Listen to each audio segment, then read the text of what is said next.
Just when we thought SmackDown couldn't get crazier, boom! Her theme hit and the arena went insane. This comeback just flipped the whole WWE universe upside down. This is the moment everyone is talking about. But what we saw, what we think we saw, that was just the explosion. What about the fallout? What about the invisible shockwave that traveled backward, through the curtain, tearing up scripts and shattering careers before she even took her first step? What happens when a ghost walks back into the spotlight? This wasn't just a return, it was a reckoning. And the collateral damage, it's only just beginning. It began not with a sight, but with a sound, a simple static crackle over the PA system. Then, the first chord. It wasn't just music, it was a memory. For a half-second, the arena was silent, caught in a collective paralysis. 10,000 minds tried to reject what their ears were telling them. It was a mistake, a technical glitch, a cruel joke by the production truck. Then the unmistakable synth line dropped, and the silence shattered into a million pieces. The sound that erupted wasn't a cheer. It was a physical force, a primal scream of disbelief and validation. People fell over each other, grabbing strangers, tears welling instantly. You could see fans, hands clasped over their mouths, shaking their heads as if trying to wake up from a dream. This wasn't nostalgia. This was resurrection. On the ramp, her silhouette appeared against the blinding white light, a ghost made solid. She didn't move. She just stood there, letting the noise wash over her, a silent confirmation. This wasn't a guest appearance. This wasn't a Hall of Fame induction. This was active. This was now. And in that single frame, every storyline, every championship, every planned main event for the next 6 months evaporated. The entire carefully constructed narrative of the company turned to dust, all because of a single, impossible chord. The game wasn't just changed. The entire board was flipped over, and she was the only one left holding a piece. Backstage, in the chaotic nerve center they call the gorilla position, the reaction was the opposite. There was no cheer. Only a dead, suffocating silence. The head of creative, a man known for his booming voice, simply lowered his headset. He looked at the run sheet in his hand, the meticulous minute-by-minute plan for the rest of the show, and let it slip from his fingers. A production assistant, young and new, frantically spoke into his microphone. "Is that? Whose cue was that? We're not ready for that." An old-timer, a veteran director, just put a hand on the kid's shoulder and shook his head. "Doesn't matter," the veteran mumbled. "Nothing we have is ready for that." The current women's champion, who was minutes away from her own championship defense, was staring at a small monitor. Her face was ashen. The title belt resting on her shoulder suddenly looked like a cheap toy, a prop. She had spent a year building her legacy, scratching and clawing to the top, only to realize she was just the placeholder. She was the queen of a kingdom that had just seen its true monarch return. The producers, the writers, the agents, they all knew. This wasn't their plan. This wasn't an executive decision. This was a power play. She hadn't asked for permission. She had simply arrived. And the panic in their eyes wasn't just about a ruined show. It was the chilling realization that they were no longer in control. The explosion in the arena was just the epicenter. The real earthquake happened online. Within 45 seconds, her name was the #1 trending topic globally, surpassing world news and natural disasters. It was a digital wildfire. Phones buzzed on nightstands in different time zones, waking people from a dead sleep. "Are you watching this? It's her." "No, I'm serious. Turn on SmackDown. She is back." People who hadn't watched wrestling in a decade found themselves scrambling for passwords to streaming services, their hearts pounding with an echo of their youth. Social media became a cascade of pure, unfiltered emotion. There were the grainy cell phone clips, filmed by shaking hands in the arena. There were the "I told you" posts from the conspiracy theorists who had never given up hope. And there were the posts from the heartbroken, those who felt betrayed by her leaving. now suddenly finding themselves conflicted, drawn back in against their will. It was a shared global gasp.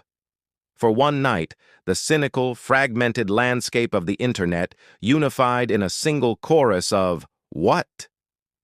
News anchors who normally covered politics were breaking into sports segments, trying to explain to a bewildered public why this one person's return mattered so much. It was more than a comeback. It was a cultural event, proving that some legends never fade. They just wait. And the world had been waiting, even if it didn't know it. While the world was screaming, the company itself was silent. The official corporate social media accounts, usually so quick with polished graphics and celebratory hashtags, posted nothing. The live broadcast abruptly cut to a commercial break, not showing her walking down the ramp, not showing her grabbing a microphone. They cut away from the biggest story in the world. This silence was more terrifying than any press release. It confirmed the truth. This was not a plan. This was a hostile act. Into that vacuum, speculation flooded. Was she still under contract? Had she shown up with a lawyer? Was this a breach? The media machine went into overdrive. Podcasters, journalists, and insiders, all desperate for an angle, started making calls. Their sources, usually so talkative, were tight-lipped. "We don't know," they said. "No one knows. They're in a closed-door meeting right now and we can hear the shouting." The story stopped being, "She's back," and became, "What happens next?" The company had lost the narrative. She had stolen it in 30 seconds. By saying nothing, she said everything. She had exposed the machine as vulnerable. She had reminded them, and the world, that the real power doesn't belong to the people who own the cameras. It belongs to the person the cameras cannot look away from. And right now, every camera on Earth was pointed at her. We often forget the human being inside the icon. We see the return, the glory, the power. We don't see the pressure. As she finally walked through the curtain, away from the roar of the crowd, the silence backstage was different. It was heavy, thick with expectation. She wasn't just a competitor returning. She was a legend. She was the one they all measured themselves against. And the person who returned is never the same person who left. Years had passed. The industry had changed. She had changed. In that hallway, every eye was on her, searching for the hero they remembered, but also looking for cracks. Could she still go? Did she still have it? Or was this a desperate attempt to reclaim a youth that was long gone? This comeback wasn't just about winning matches. It was about fighting a ghost. It was about competing with her own legacy, an undefeated, untouchable champion that existed only in memory and on highlight reels. Every step she took would be compared to the past. Every word she spoke would be measured against her greatest promo. She wasn't just back to win a title. She was back to prove that the myth was real. And that is a burden that can crush anyone. The crowd wanted a savior. But what if she was just a person, tired and scarred, who had simply come home? The locker room was a sea of forced smiles. As she entered, the other performers, her peers, stopped their conversations. They clapped. They hugged her. They said, "It's so good to have you back." But their eyes told a different story. For the women who had been fighting tooth and nail for a sliver of television time, this was not a celebration. It was a catastrophe. She didn't just take a spot. She took the spot. The main event. The poster. The championship match they had all been dreaming of. Her return was a tidal wave that drowned all their aspirations. The respect they showed her was laced with a bitter, unspoken resentment. She was the past, and they were supposed to be the future. But her shadow was so large, it had just blotted out their sun. There were the veterans who saw her as a threat to their own status. There were the rookies who had idolized her, who now had to look their hero in the eye and know she was the obstacle, the final boss they were not ready to face. The camaraderie of the locker room, fragile at the best of times, was shattered. She wasn't one of them anymore. She was an invading force, and as she sat down alone in the corner, the quiet returned. It was the sound of alliances breaking and new, desperate rivalries being born. The show ended. The trucks packed up. The arena lights went dark. She was the last one to leave, sitting in the darkness of the locker room long after everyone else had gone, the echo of the crowd still ringing in her ears. She pulled out her phone. There was only one number she needed to call. It rang twice. A voice answered, older, cautious. "It's done," she said, her voice surprisingly small. There was a long pause on the other end. Not a celebration. Not congratulations. Just a deep, weary sigh. "Are you sure you're ready for this?" the voice asked. "You know what it did to you last time. I remember what it took to put you back together." In that one exchange, the fantasy of the return evaporated. This wasn't about glory. This was about reopening a wound.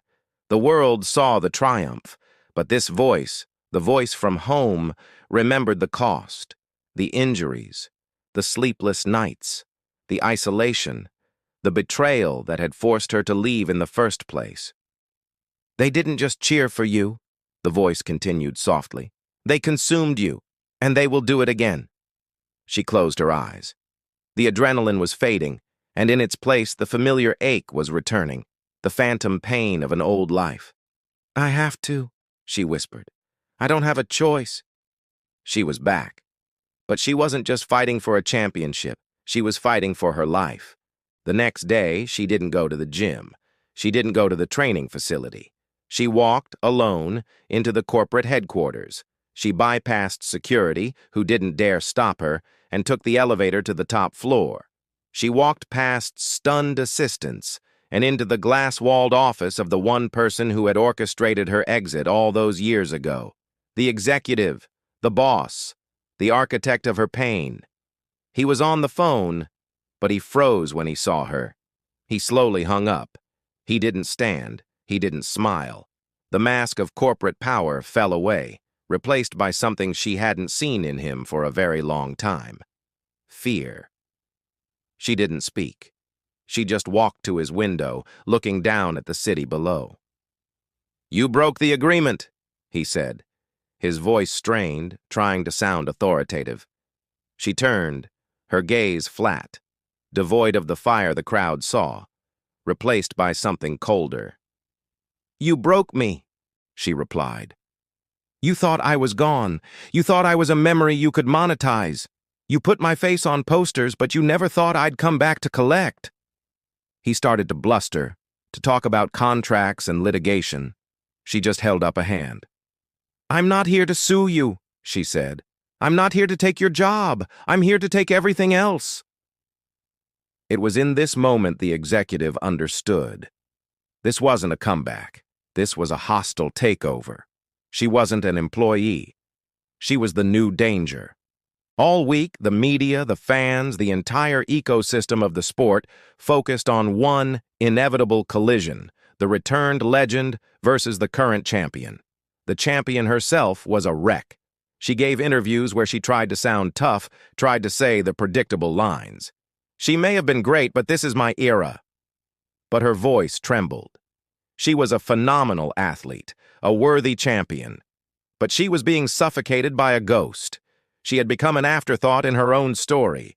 Her entire reign was now just a footnote, a prelude to the real main event. In her mind, she had already lost. The pressure was too much. She represented the new, and the world had just unanimously rejected it in favor of the old. She watched old tapes of the legend, not to find a weakness, but as if studying a disaster she knew she couldn't prevent. She was the designated sacrifice. The company, scrambling to regain control, saw only one path forward: put the title on the legend, give the people what they want. The champion became the target. She was the one obstacle between the company and order, between the fans and their happy ending. She was, through no fault of her own, the villain, and she knew with a sickening certainty that her time was over. Finally, it was time. SmackDown. The champion was in the ring, holding her title, visibly shaking, waiting for the music. The legend's theme hit. The arena exploded just as it had before. The legend walked out, her eyes locked on the champion. She climbed into the ring. The champion held the title up, a gesture of defiance or perhaps surrender.